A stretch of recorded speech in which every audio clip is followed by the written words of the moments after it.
Tonight at 5, we start with the disappearance and death of Fishers teen Haley Busby, because that incident once again is now leading to action from Indiana state leaders. There is a new lawsuit, and it now targets 2 online platforms that were at the center of her case. Indiana Attorney General Todd Rokita says Roblox and Discord foster platforms online predators use to sexually exploit children.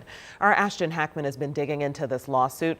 What does it say, Ashton? Yeah, well, this lawsuit takes aim at Roblox and Discord, 2 platforms that police believe used by the suspect in Haley's disappearance. Now, all of this coming today, this lawsuit in Hamilton County. Indiana Attorney General Todd Rokita alleges both companies fostered platforms that are used by child predators. Now, Roblox is an open-world, user-created gaming platform accessed by millions around the world.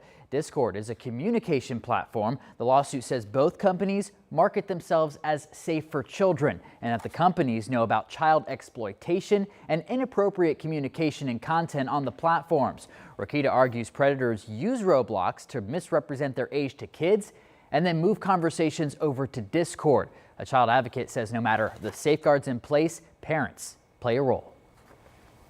Because as parents, we are never going to be more technology capable than our kids. It's not going to happen. So we have connection, and we need to build that connection and maintain that connection. Indiana is asking for both companies to be fined and be forced to make changes to safety practices. Both companies, as well as the Busby family, are reacting to this lawsuit. We will have their statements ahead at 6. But ladies, we've been talking quite some time about the dangers of online exploitation when it comes to kids. The Attorney General taking aim at 2 companies, he says, that contribute to it. Okay, I'm very curious to see what the parents have to say about this. Ashton, thank you. Indiana is now one of several states suing Roblox. So it's joining, let's see, there are the states of Alabama, West Virginia, and also Nevada. Those states recently settled lawsuits with Roblox. That was for $11 to $12 million each. At least 7 other states also have pending lawsuits against the popular gaming platform. We'll keep an eye on it for you. Happening now, road construction projects all over Indianapolis. And we have a look at the work happening on Highway 136 and Country Club Road. It's over on the west side. And it's just one of the many areas getting some much needed attention from the Department of Public Works. Brandon Schaff joins us live from 10th and Girls School Road with a look at the money the city is spending on it all. Yeah, good evening, Felicia. It is a lot of money. We are talking about more than $250 million in investment in our streets here, fixing them up, making them safer across Indianapolis. That's Indy DPW's budget for 2026, which they had a press conference for a little earlier today. And this right here on Girls School Road, right by Ben Davis High School behind me, one of several areas that they will be working on over the next few years to try to do exactly that, to fix it up and make it safer. And it's also another area of town that they're working on is the south side of Indy. Madison Avenue will be rehabbed between Martin Street and Hannah Avenue, where they'll be doing pavement work and optimizing lanes. And Indy DPW's 2026 budget will total $279 million, which is more than double what the budget was almost a decade ago in 2017. And at that press conference this afternoon, Mayor Joe Hogsett said contractors work to improve more than 30 road segments after this winter,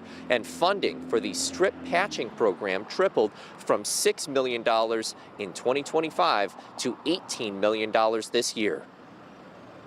We know that we're underfunded. You know, taxpayers in Indianapolis pay a lot more than they receive back from the state for roads. That's just the simple truth of it all. So we do the best that we can, and you know, strip patching has been a huge part of that, right? Trying to make our dollars stretch even further. So we tripled the strip patching budget, as was mentioned earlier, and I think that has paid huge dividends. And back here on the west side in City County Councilor Jared Evans's district, 1 lane in each direction on Girls School Road, which is right here in front of Ben Davis High School, will be rehabbed between Perimeter Road and 21st Street. And they will also add a multi-purpose path, including right in front of Ben Davis High School, which is really important because Evans says that the community has been asking for this project for years, and now will have the opportunity to get updates on it. He says they will be certainly trying to make sure there are no surprises, keeping them informed as they go through the whole process of trying to fix up this area, make it safer, and also an area that people will want to move to. Reporting here on the west side, Brandon Schaff, 13 News. Back to you. Thank you, Brandon. And this is obviously a busy time of year for Indiana Department of Transportation. You've likely seen work being done on highways across the state. INDOT's tackling more than 1,000 construction projects this year alone. It's official. The Colts and Kenny Moore II today parting ways. Yes, I saw a lot of chatter on the internet about this. The team released the cornerback today, and it comes nearly a month after the team and Moore agreed to seek a trade. The 30-year-old tallied 649 tackles over the years, and he was named to the Pro Bowl in 2021. We wish him the best.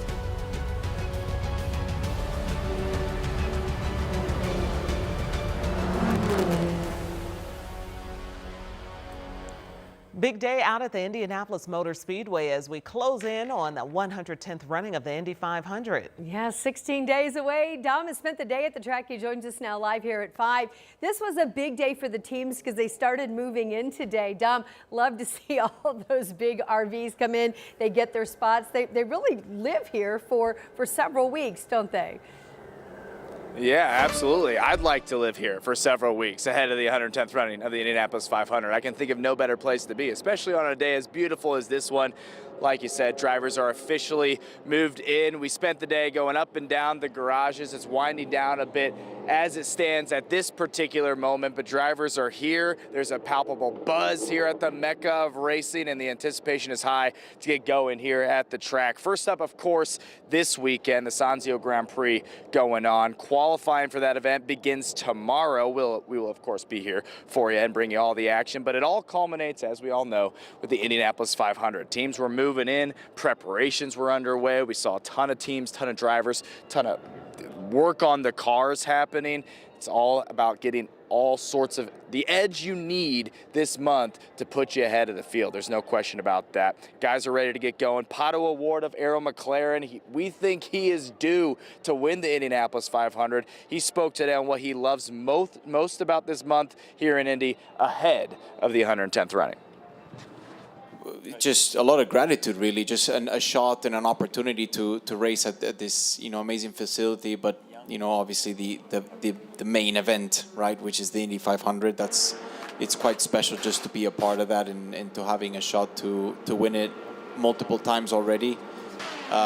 Do bring a lot of really nice memories, which I will carry with me for the rest of my life. So I don't know. I just think it's what this place has made me feel in the past that makes you want to come back and keep on adding to that memory bank and just trying to make it better and better every time. That's the general theme you hear from drivers. It's an honor to even race here, the opportunity to partake in the Indianapolis 500 and all the events throughout the month of May. Pato Award, of course, knocking on the door of his first Indianapolis 500 win. He is one to keep an eye out for throughout this month. But again, first up, Sanzio Grand Prix. These drivers don't want to overlook that. Coming up for you at 6, we'll hear from Alex Palou, defending Grand Prix and Indianapolis 500 champ. Pato Award yet again, and Kyle Kirkwood, who's had a great start to the year, on their excitement for the month and why it all starts with the Grand Prix this weekend. But for now, we're here live at IMS Gasoline Alley. Beautiful day. No place I'd rather be. And we got some merch earlier. Why would you change the channel? We have everything you need right here. All right, thanks so much, Thomas. Good to be Alex Palou for sure. And don't forget to bring us that pink racing jacket for us. All right. We learned today from the 500 Festival Committee that Pacer stars Pascal Siakam and Andrew Nembhard both getting in on all of the fun ahead of the race. The two were just named the Grand Marshals of this year's Lucas Oil 500 Festival Parade. You can watch them in the parade right here on Channel 13. Our coverage is at noon Saturday, May 23rd, before the race. And that that's just one of the many big events that we're going to be covering this month as we get closer to the 500. That's right. Thousands expected downtown just coming up on Saturday for the 500 Festival Kids Day. And once again, our meteorologist, Lindsay Monroe, is serving as MC. So we want some good weather for that, Angela. We are going to have great weather for that. And Lindsay is a great MC with all those little kids running on Saturday morning for that and Kids Day. Temperatures will be in the 60s, climbing into the 70s, mainly sunny sky and relatively mild. Before we get to that sunshine on Saturday, we do have a couple of rain chances. We are live at the Country Club of Indianapolis. Nice sky, mix of sun and clouds. We have 60 in Indianapolis, 58 Crawfordsville, 57 degrees in Richmond. As expected, clouds building. We're keeping an eye on a few showers. Can't rule out a few rumbles of thunder, but right now with this area of rain that's over Lafayette, no lightning being detected, but some downpours will interrupt some after-school evening activities. Tippecanoe County back through Attica into Flora and Logansport. This is headed southeast. It'll be into Frankfort and then eventually into Boone County over the next hour or so. Something, well, that's one of several rain chances that we're tracking in the 7-day. That in a few minutes.